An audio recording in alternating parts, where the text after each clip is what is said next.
बोलो भारत माता की भारत माता की जय जोहर जय आदिवासी। आज આપણે એમ તો સારી બાબત માટે નથી ભેગા થયા, દુઃખદ બાબત કે આપણા બધાને માટે કે 2000ની સાલમાં આપણો ઘોઘંબા તાલુકો દેવગઢ બારી તાલુકામાંથી છૂટો પડ્યો। એના 22-23 વર્ષ પૂરા થયા અને એ સમયે પાછા આપણે ભાગલા પડવાની વાત આવી તો આપણો તાલુકો અખંડ રહે અને આપણા તાલુકાની એકતા જળવાઈ રહે અને એના સંદર્ભે આપણે બધા ભેગા થયા છે। તો આપણા સૌના વડીલ, આપણા બાકરોલના સરપંચ પરમ આદરણીય કલસિંહ સાહેબ, આપણા ભૂતપૂર્વ ચેરમેન શિક્ષણના ભાઈ શ્રી રમેશભાઈ, અમારા જૂના મિત્ર, જો કે એમ તો અમે 95 જોડે સરપંચ હતા, ભાઈ શ્રી ગુલસિંહભાઈ, ઘણા બધા સરપંચો છે, મગનભાઈ જિલ્લા પંચાયત સભ્ય પણ થઈ ચૂક્યા, મંચસ્થ મહાનુભાવો, તમામ ગામડામાંથી આવેલા વડીલો, તમામ યુવા મિત્રો, ઘણી બધી વાતો થઈ હશે અને બધી બીજી વાતો પણ કરવાના છે। પણ ટૂંકમાં આપણે 22-23 વર્ષના સમયમાં આપણે પાછા છૂટા પડવાની વાત આવી। હજી તો તમને કહો કે તાલુકાની જે મુખ્ય કચેરીઓ જે છે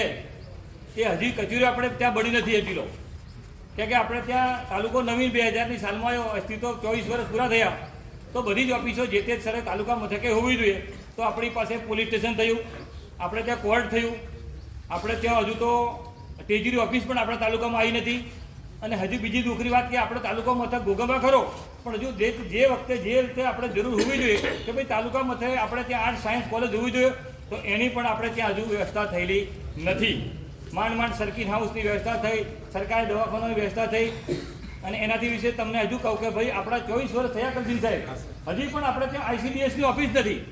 આપણી સરકારી ઓફિસ, આપણે ત્યાં ICDSની ઓફિસ, આપણે ત્યાં સરકારી ગોડાઉન જે છે તેમાં ચાલે। એટલે આ સમયે હજુ તો આપણા તાલુકાની મન સુવિધાઓ બાકી છે અને છૂટો પડવાની વાત આવે તો આ દુઃખની ઘડી કહેવાય અને એના માટે આપણો આખો સમાજ ભેગો થાય અને એક આવેદનપત્ર આપે કે ભાઈ આપણા મૂળ તાલુકો ઘોઘંબા છે અને બધાને ઘોઘંબા રહેવા માટેની સંમતિ છે। અમે તો અમારે તો મૂળ ઘોઘંબામાં જ છે। અમે લોકો જો કલસિંહ સાહેબ છે કે બાકરોલ જે સ્ટેજ પરથી બેઠા એ બધા મૂળ અમે તો અમારા તાલુકા ઘોઘંબામાં જ છે અને ઘોઘંબા તાલુકો મૂળ આપણો ટ્રાઇબલ છે અને બંને વિસ્તારની તમને વાત જણાવી દઉં કે આપણો ઘોઘંબા તાલુકો જે છે એમાંથી 62% જેવી વસ્તી હાલોલ વિધાનસભા, આપણી કુલ વસ્તી જે છે ઘોઘંબા તાલુકાની, કુલ વસ્તીના જે આપણો ઘોઘંબાનો આદિવાસી જે સમાજ છે એમાં 62% વસ્તી અમારા તાલુકા ઘોઘંબામાં આવે છે અને પેલી કાલોલ મત વિસ્તારમાં જે વાત આવે તો કાલોલ વિસ્તારમાં આપણા ઘોઘંબા તાલુકામાં જે આદિવાસી ભાઈઓ જે છે 38% જેવી વસ્તી, એટલે આ તાલુકો કાયમના માટે ટ્રાઇબલ લેવાનો જ છે। અને બીજી વાત તમને એ કહું કે ભાઈ ભારત સરકારે નોમિનેટ કરેલો આપણો તાલુકો છે,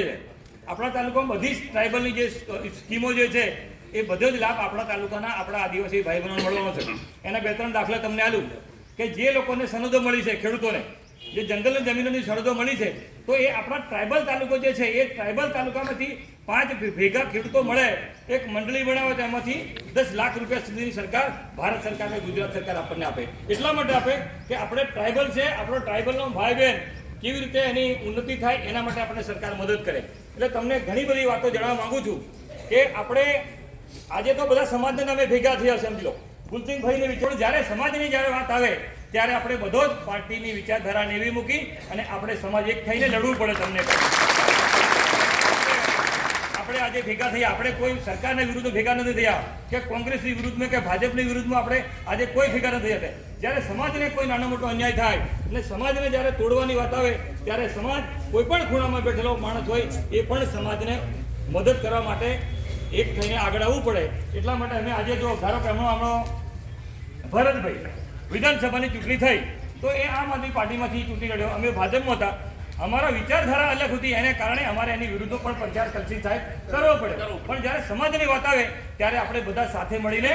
સમાજમાં બેસવું પડે અને સમાજમાં જે કંઈ નાના મોટા પ્રશ્નો ઊભા થાય તો એ એનો પ્રશ્નનો ઉકેલ આપણે સાથે મળીને ઉકેલ લાવવું પડે। એટલે અમે કહેવાનો મતલબ કે મારો